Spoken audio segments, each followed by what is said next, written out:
Buenas tardes. Primero que nada queremos agradecerte por prestarnos un minutito pues, de tu tiempo. El día de hoy estamos haciendo un trabajo de nuestra materia que es grupos, instituciones y organizaciones. Es una entrevista sobre los micromachismos y vamos empezando pues presentándonos. Yo soy Isabela, soy estudiante de la Facultad de Psicología del primer semestre y tengo 19 años. Mucho gusto, pues mi nombre es Kendrick Giovanni y de igual forma estoy estudiando en la Facultad de Psicología, soy de primer semestre y también tengo 19 años. Mucho gusto y gracias por tomar el tiempo de acudir a esta entrevista, ¿verdad? Soy Ian Farid Ortiz Mota, también me encuentro en la Facultad de Psicología y igual soy su compañero de primer semestre, nada más que de otro salón, de otro grupo. Es un tema que a pesar tal vez de ser de cierta forma controversial, es un tema que no tiene la atención mediática, no es un tema bastante hablado, que es precisamente esta parte de los micromachismos, ¿no? Eh, bueno, hay gente que tal vez no conozca un poquito acerca de lo que son los micromachismos, entonces queríamos saber si lo que tú sabes acerca de esto. ¿Nos puedes decir qué entiendes por, no, por micromachismo o para ti qué es o cosas así? Sí, sí, claro. Ciertamente no tengo una noción exacta de qué es un micromachismo. Sin embargo, estando precisamente, bueno, yo igual estudio en la Facultad de Psicología y por ahí también hay información acerca de un poquito esta cuestión de que el micromachismo pues son pequeñas acciones, ¿no? Que se llevan a cabo día a día y que precisamente pueden o no estar ligados culturalmente, por ejemplo, y una cuestión, por ejemplo, esto de pensar que los roles son fijos, ¿no? Que, por ejemplo, por ser mujer hay que hacer cuestiones de cuidar a los niños, de estar en la casa, ¿no? Esas acciones como del hogar, ¿no? La limpieza, por ejemplo, y que en esa cuestión, por ejemplo, el hombre tiene que estar más ligado a la parte del sustento, del trabajo, y entonces ese rol lo limita a no hacer toda esta parte. Entonces, por ejemplo, yo considero que tal vez un micromachismo podría ser, uh, no sé, también una expresión verbal, por ejemplo, ¿no? Decir que, no sé, la mujer debe dedicarse nada más a cuidar a los niños o, por ejemplo, nada más a cocinar. Pero no si te he dicho de manera explícita, ¿no? Sino que hay unas maneras sutiles de decirlo que de alguna manera sí tiene una repercusión en la manera en cómo ¿cómo decirlo? Se ve a la persona, se puede incentivar, ¿no? A que siga sucediendo. Igual, la orientación no es una, digamos, definición tan exacta, es más o menos lo que yo entiendo. No soy tampoco tan experto en el tema, pero sí me gustaría saber más. Algo micro que no puedes ver en el entorno, pero que ahí está y que al finalmente sigue siendo un machismo, aunque digan que no. Exactamente. Es precisamente esto lo que es un micromachismo, ¿no? Digamos, vamos a hablar del machismo como si fuese un iceberg, ¿no? Vemos que las cuestiones de machismo evidentes son las acciones que se ven en el iceberg, o sea, en la parte de arriba, eh, que vendrían siendo pues cuestiones como violencia de género, violencia física, verbal, psicológica, como cuestiones bastante evidentes, ¿no? En la parte de abajo del iceberg, pues vendrían siendo estos micromachismos, ¿no?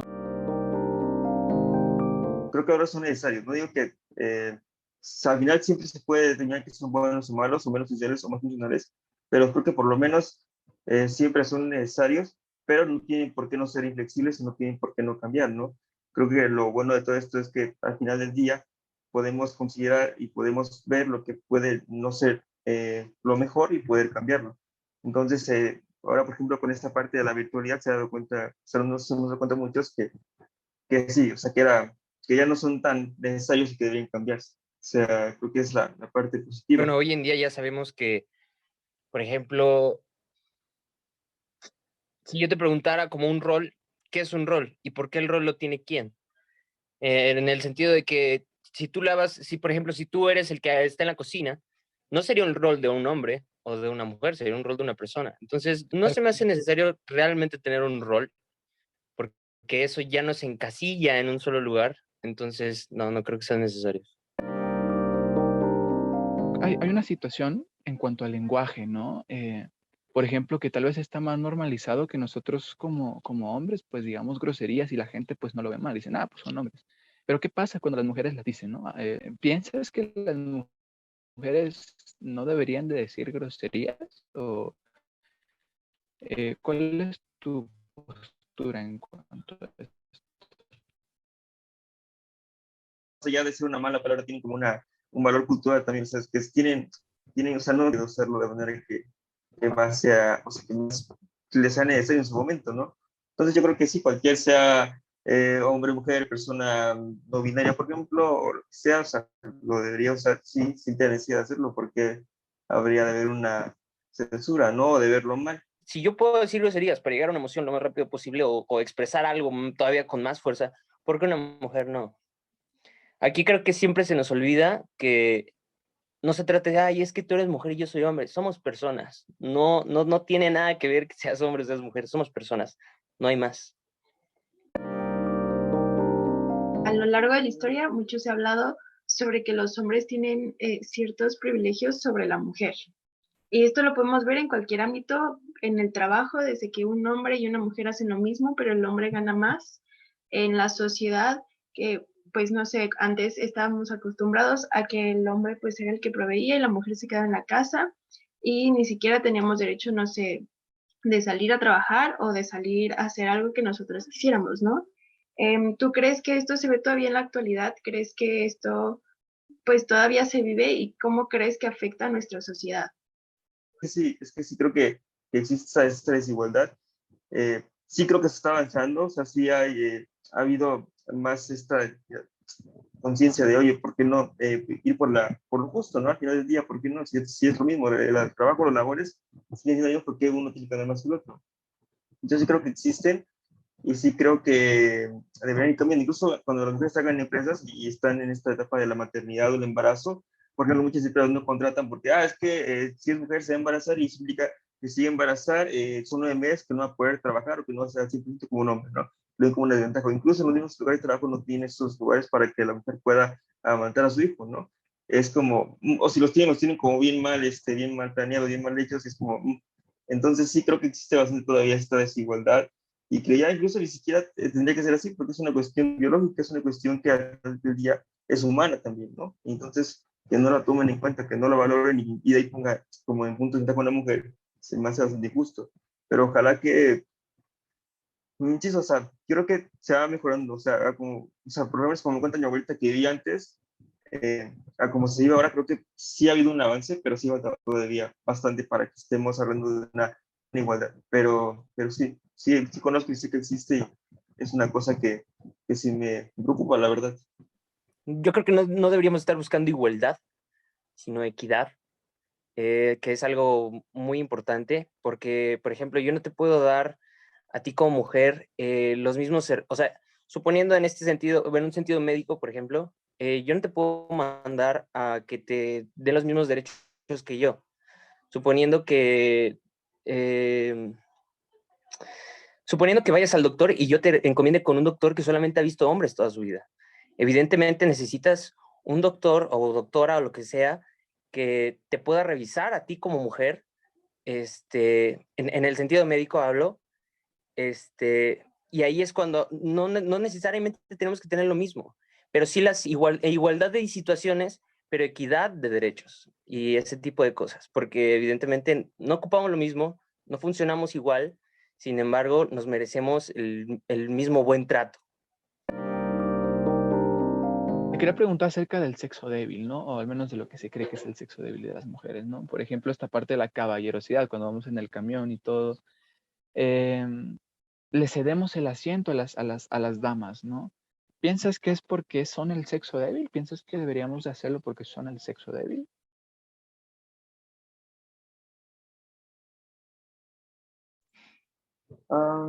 Sí, de hecho, no hace mucho hablaba con una conocida y mencionó un poco algo parecido, ¿no? Que precisamente consideraba que el machismo, los actos como de ese lugar, abrir la puerta, ¿no? Incluso esta parte de pagar las cuentas cuando hay una serie de algo así, es algo que ella consideraba como, eh, no sé, o sea, así como de no considerar a otra persona como que tiene las mismas condiciones para poder o pagar la cuenta o poder ir de pie en un transporte público, por ejemplo, o viajar en otro, ¿no? Lo que sea.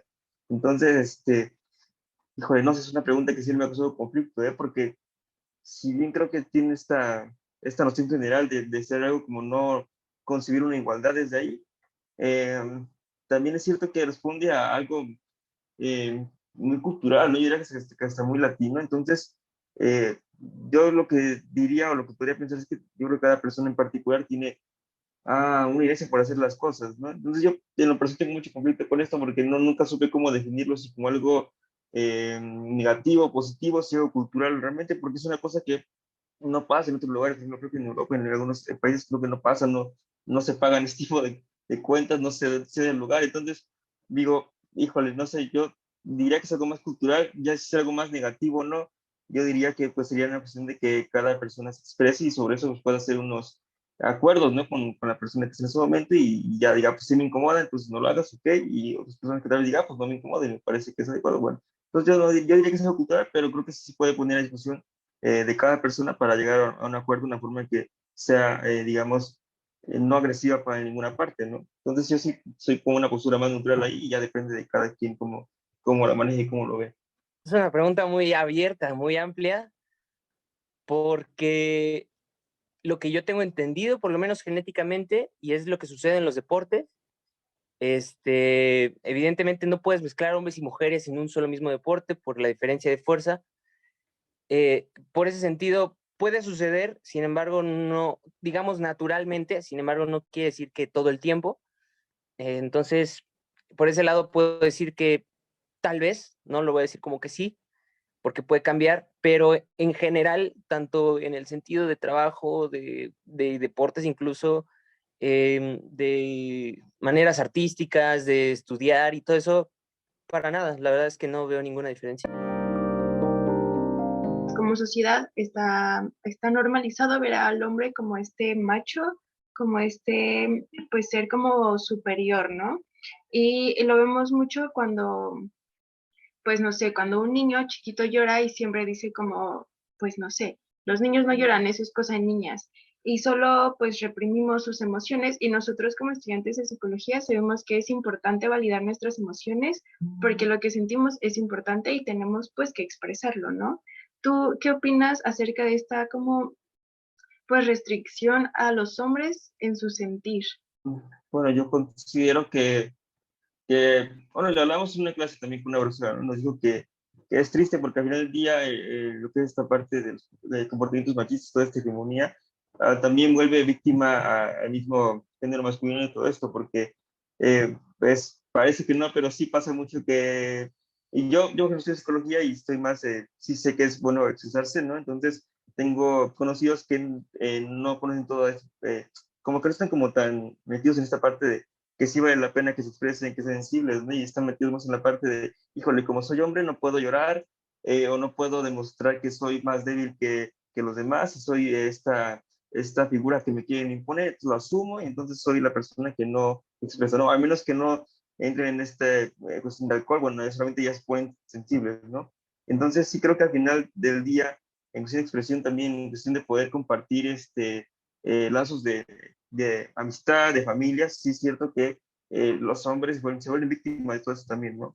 Porque también una forma de que todos estos machismos se han perdurado también significa que nos hemos limitado mucho como género masculino a no aprender más cosas, ¿no? Que también pueden ser positivas.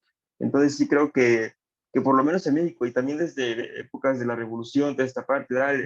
El caudillo, ¿no? La persona que va con su caballo y no tiene dolor y es súper valiente, ¿no? Entonces yo creo que por lo menos en México sí está muy idealizada esta parte de lo que es el hombre ideal, ¿no? Y creo que también es triste porque pues nos vemos víctimas de todo esto, la verdad es como ¿por qué no hablar de cómo nos sentimos, ¿no? O sea, creo que es la parte. De hecho, saca lo que también entre mujeres, como no hay esta parte de censura de las emociones, ciertamente se generan mejores lazos de apoyo.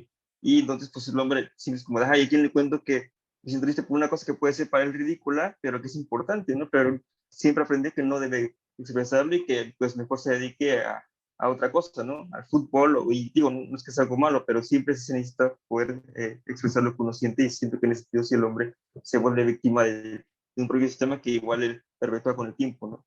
Es lo más triste.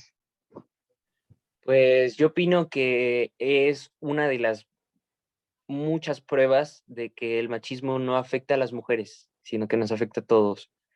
Es muy importante tener en cuenta que como hombres nuestras emociones valen, las emociones no están mal, no son parte de solamente mujeres, son parte de todos. Y vuelvo a hacer el comentario de hace rato, hay que recordar que no somos hombres o somos mujeres, somos personas y es lo que importa. Todos somos funcionalmente y mentalmente iguales, o equitativamente iguales.